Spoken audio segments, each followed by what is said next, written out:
Hi, I'm Vanessa and I'm a Hobbycraft artisan. As well as working for Hobbycraft, I'm a jewellery maker and general craft addict. I also run my own jewellery making business. In this video, we are going to look at some simple jewellery making techniques to get you started on your jewellery making journey. Today, we are going to be making a simple memory wire bracelet. Let's get started. If you like this video, don't forget to subscribe to the Hobbycraft channel and click on the bell icon to be notified of future videos.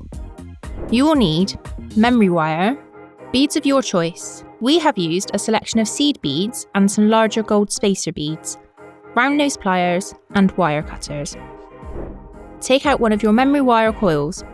These look small, but don't worry, they will wrap around your wrist still. About 1 centimetre from the end, bend your wire at a 90-degree angle. Using the round nose pliers, bend the wire back on itself to form a little loop. This will stop any of the beads you thread falling off of the other end of the bracelet.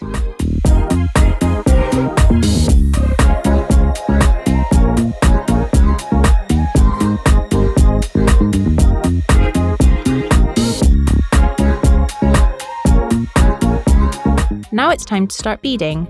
You can work to a pattern if you want to, or thread randomly, it's entirely up to you.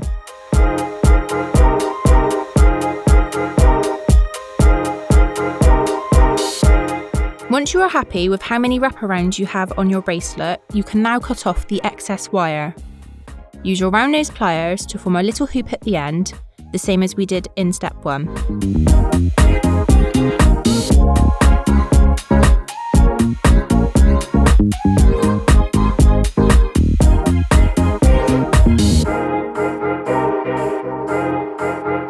And here is your finished bracelet.